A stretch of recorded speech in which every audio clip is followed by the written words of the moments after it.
Kentucky basketball didn't exactly need another player in their front court, but the guy that they just got is absolutely perfect for Mark Pope and the Wildcats.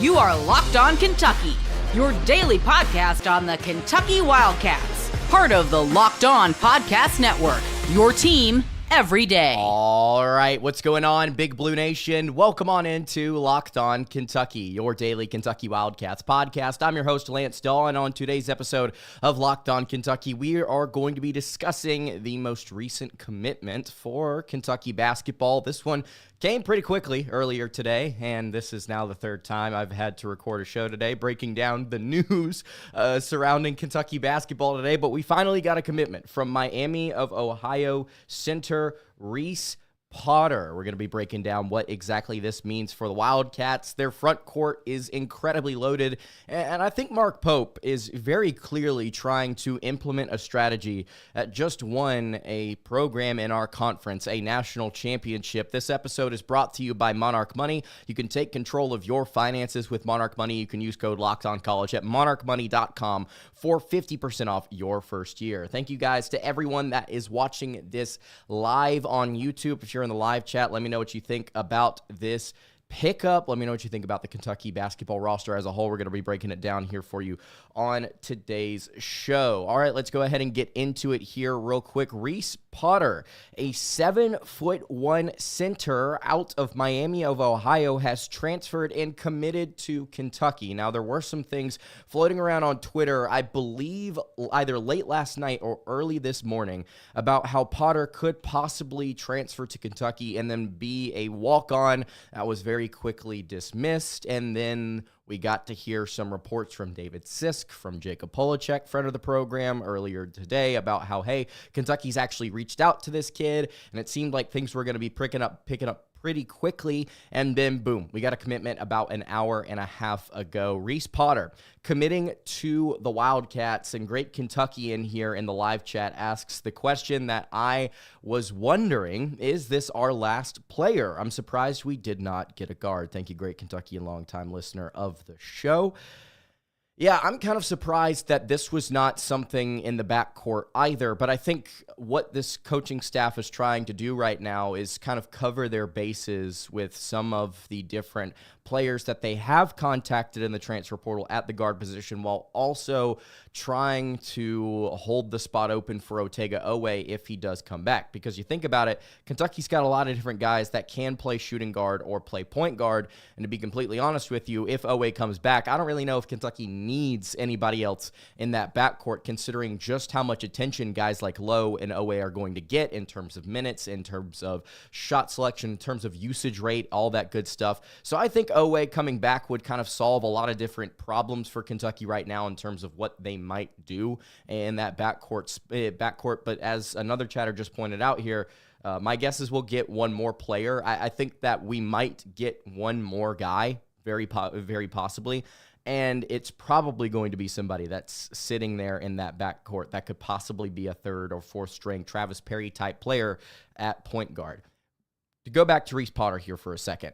In 2 seasons at Miami, he averaged 15.7 minutes per game. He averaged 6.3 points per game, shot 39.8% from 3, 45.4% from the floor as a whole, averaged 3.4 rebounds, 1.1 assists, and 0.6 blocks per game.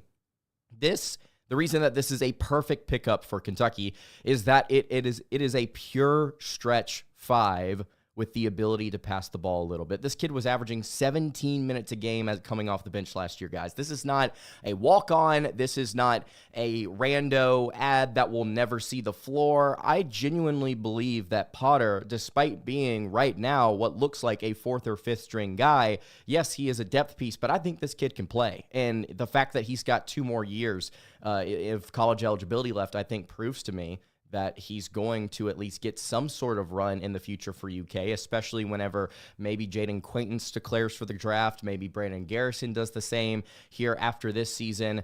Potter, I think, is exactly what Mark Pope wants. He wants a project that statistically has already proven himself at the Division I level and can shoot the three. I really do like what this kid has kind of put on tape because he's not just a stand around the basket type guy. He's a really good cutter. Obviously, he's a good three-point shooter. Again, 36.7% from three last year on 2 attempts per game. Year before that, his freshman season, shot 45.5%, which gives you that 39.8% average. So this is exactly what Mark Pope wants. A guy that can stretch the floor, play probably a little bit more versatile than maybe his 7'1" frame suggests. You talk about what Zvonimir Ivisic was supposed to do for Kentucky, what he did during his time at UK, kind of what Kentucky wants out of that 5 spot now, that Euro modern type player, somebody like Yelovich who is already on this squad. Kentucky setting themselves up, I think, very nicely in the front court, not just for this season, but for the future. I absolutely love this ad because Mark Pope, I believe a week or so ago, was talking about how the next addition for the roster would probably be somebody that's just wants to come along for the ride and wear the jersey and just be a part of this. The interesting thing about Reese is that he's from Kentucky. He's from Lexington. He's from Lexington Catholic High School here in the city. It makes perfect sense.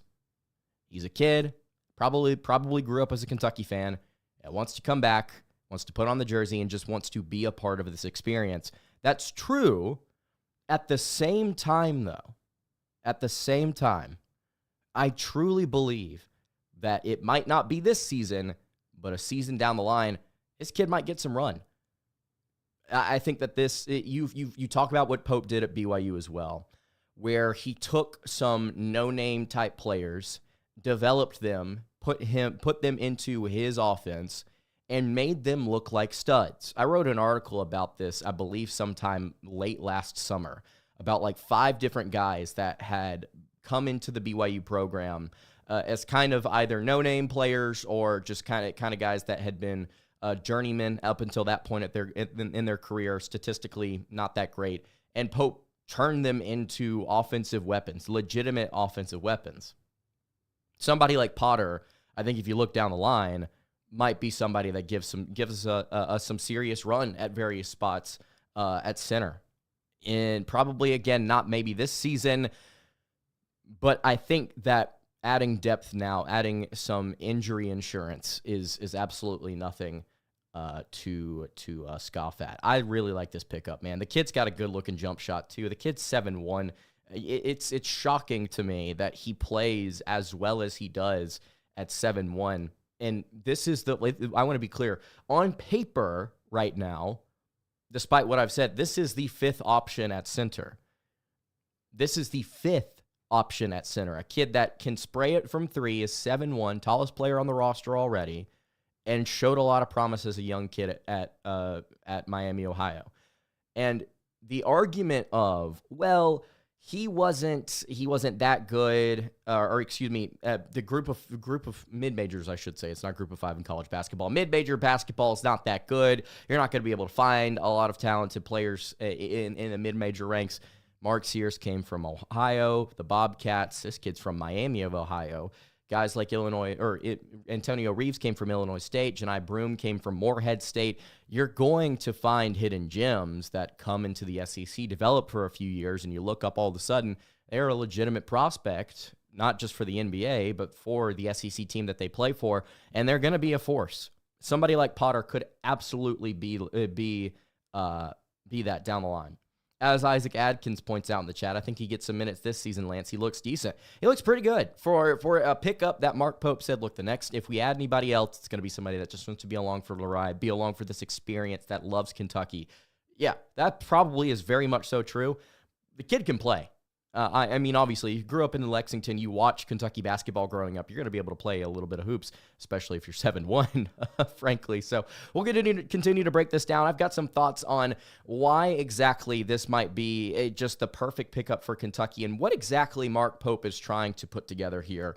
We'll continue all of that in just a second. Before I do that, though, I want to tell you guys about our friends over at Supply House. You can get the supplies you need from the site made for the skilled trades. It's Supply House. Whether you're in plumbing, HVAC, or or electrical work, Supply House is the reliable way to order products online. Their easy-to-use website is packed with helpful resources and the latest product info to help you get the job done right. Plus, with a complete inventory of over 200,000 parts from 400 plus top brands, you'll find exactly what you need. It's delivered fast from coast to coast. If you need help with an order, Supply House offers expert support and industry-leading service, so you will always talk to a real person. And for trade pros looking for an extra edge, their free Trademaster program offers exclusive perks like a dedicated phone line, free shipping, and discounts on every single order. Thousands of skilled professionals are already taking advantage, and now it's your turn. You can join the Trademaster program today at supplyhouse.com/TM and start ordering plumbing, HVAC, and electrical supplies with just a few clicks. Plus, use promo code SH5 for 5% off your first order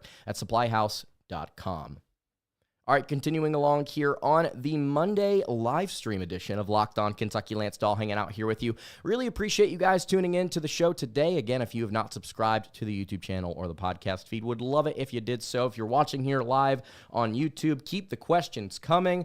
Gonna get to why exactly I think that this is Mark Pope trying to emulate something that just happened in the SEC.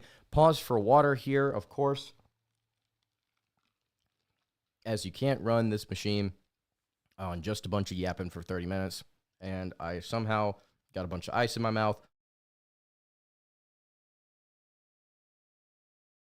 And this is how you do a live stream right here. All right. So, Reece Potter commits to Kentucky. He is now the 5th option in Kentucky's front court, or specifically at the 5. You have right now Brandon Garrison, Jaden Quaintance, Malachi Marino, and Andrea Yelovich. You got 4 different guys here on top of Potter that might play the 5. Now, you may talk here now and say, okay, well, now that Potter's here, is he the 4th best option? Is he the 3rd best option over somebody like Marino, who still needs a little bit of time to kind of develop here over the course of his first season in college basketball?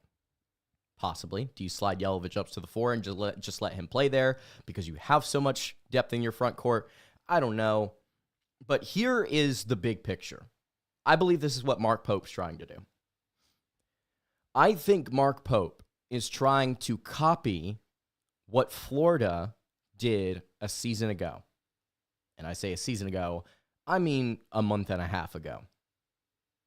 I think Mark Pope is trying to build as much front court depth as possible and run a ton of his offense through said 4 and 5 men. Florida this past season had so many different options at the 4 and the 5. In fact, if I'm not mistaken, they had 4 different guys. They had Chinyalu, they had Condon, they had Howe, and they had Handglotten. 4 different guys that could play there between the 4 and the 5 that were so impactful. I believe Alexis was also technically a 4, so you could throw him in there as the 5th guy. But I think it's pretty clear that Mark Pope is trying to emulate what Florida had a season ago with elite playmaking guards, physical playmaking guards. You look at guys like Chandler, Owe, Jalen Lowe. You get some experience in shooting on the wing. You had guys like Will Richard, Denzel Aberdeen, who's now on this roster, by the way. You get somebody like Cam Williams, who is uber athletic, right? In addition to this team, you get a high flyer like Yelovich, who can play the 4. Diabate, who's a physical guy down low. You got you guys backing them up like Trent Noah, again, somebody that can be impactful in this rotation. I think at various spots. I think that Pope is trying to emulate what Florida did, at least to an extent. And I think that's a great recipe for success. Build as much depth as possible and tighten your rotation as the season goes on. Florida didn't play the deepest bench. In fact, I think they were bottom 3rd in the country in bench minutes. They were top 60 in D1 experience, and they were 42nd in minutes continuity. I think a lot of these guys are going to have to stay for at least one more year, and a lot of these guys are either sophomores or juniors. So you're going to get a lot of these guys coming back in the 26-27 season.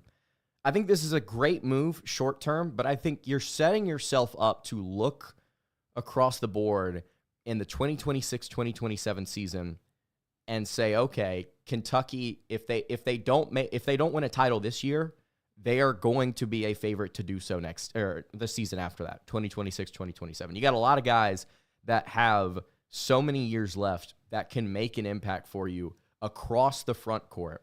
This is very exciting. If you're a Kentucky fan right now, you should be enthralled at what Mark Pope is doing with this rotation. You're getting guys that can contribute this year, that can improve what you struggled with a season ago. We've talked about this.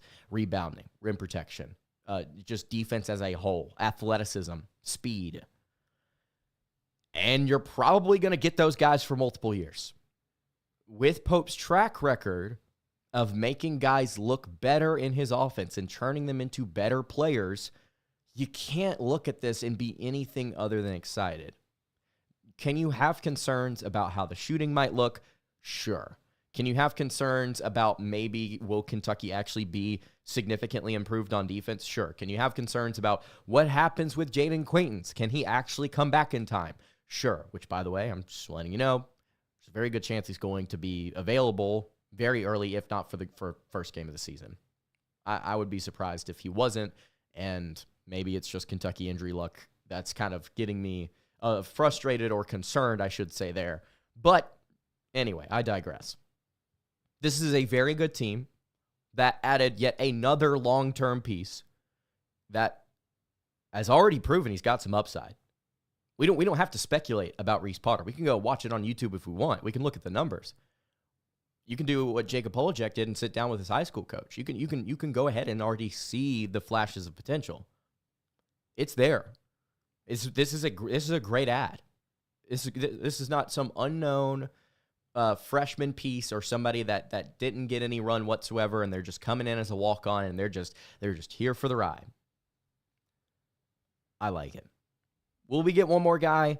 I would assume that we at least keep looking at other players. That's my assumption, is that we keep looking at other players, and I would lean towards yes, that we add at least one more dude, probably in the backcourt. But if this is the roster, I am thrilled. I am thrilled with this. We'll take a look at the live chat here in just a little bit. Before we do that, though, I'll tell you guys about our friends over at Monarch Money. Have you ever checked your bank account and wondered, well, where did all my money go? Between dining out, online shopping, and entertainment, it's really easy to lose track, and that's where Monarch Money comes in. It's your personal CFO giving you full visibility and control over your finances. Monarch Money is not just another budgeting app. It's complete financial control, and it's a command center for you. You can track all of your accounts, investments, and spending all in one place, so you stop just managing your money and you start building wealth. You can take control of your finances with Monarch Money. Use code LOCKEDONCollege at monarchmoney.com for 50% off your first year. That's monarchmoney.com, code LOCKEDONCollege for half off your first year. All right, wrapping up the Monday edition of Locked On Kentucky.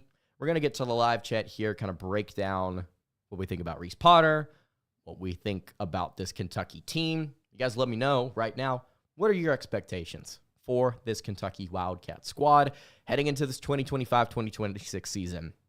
I will talk about this more in depth as we wade deeper into the offseason and into the summer, but my expectations are pretty high. My expectations are very high for this team. I don't know about the shooting, because, again, statistically, these guys are just average. But you got so much better at so many other things with the additions of these portal guys and Yelovich through the international ranks that I don't know. I don't know, man. I feel like this team should be top 5 preseason. I think this team should be a national title favorite. Pope has already proven that he can compete with the best of the best. It's all about not punching down whenever you play bad competition. I don't know. I'm excited. Live chat is asking, is OA coming back? Do you think OA is coming back? Steph Curry and Jackson Lockard are asking. I've said it over and over again. And that's not me trying to be smart. I want to reiterate, because I'm firmly confident in this. I would be shocked if Otega Dawe declares for the draft. It would be the most surprising thing for me in the history of me doing this show. We're 4 seasons in now. I would be stunned if this happened. This would be the most shocking thing if he decided to declare and stay in the draft. He's going through the process right now. Looks pretty good doing so. I don't see how he doesn't come back for this squad. We've talked about it before on the show. We'll probably do a whole show dedicated to the question, just so that I can reiterate my thoughts at the top. But it's money, it's development, it's the surroundings. I think that there is no reason why he shouldn't come back. It makes too much sense. Now, the problem that we have here is that we're not going to get an answer to that, I think, at least for 3 more weeks. At least 3 more weeks. We're not going to get an answer to whether or not Dawe's coming back. So we have to be patient, and we just have to wait and see. But I'm sitting here telling you that I don't think he's staying in the draft. I don't want to say there's 0 chance. I would be shocked. Let's see here. Lockhart says, I'm asking because I saw that we were looking at a guy at USC, I think. So Desmond Claude, I believe, was the guy that we were looking at from USC. It was reported earlier, just a little bit ago, that we are no longer we're no longer in pursuing him. Polachek said that. Tipton quote tweeted him and reiterated, hey, yeah, Kentucky's not going after this USC transfer. But it's guys like that I think do help you realize, hey, Kentucky's just trying to hedge their bets here.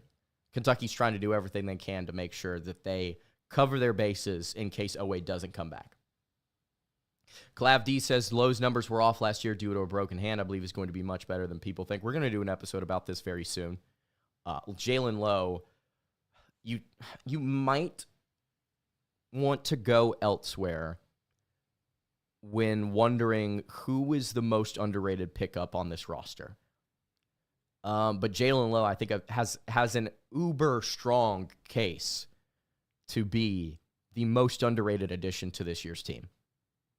And I think that, Clav, is a huge reason why. Kevin Hensley says Kentucky will push for a championship this year. That's what Pope is doing, putting together a team like this, quote-unquote, banners. Mark Pope understands the assignment, and I hope these kids do too. I think they do. So we're going to head into this season with high hopes, man. We have to head into this season with high hopes with the way that the roster is constructed and the players that we've got. We have to be excited about this. There's no reason to head into this season with any sort of anxiety or worry or concern.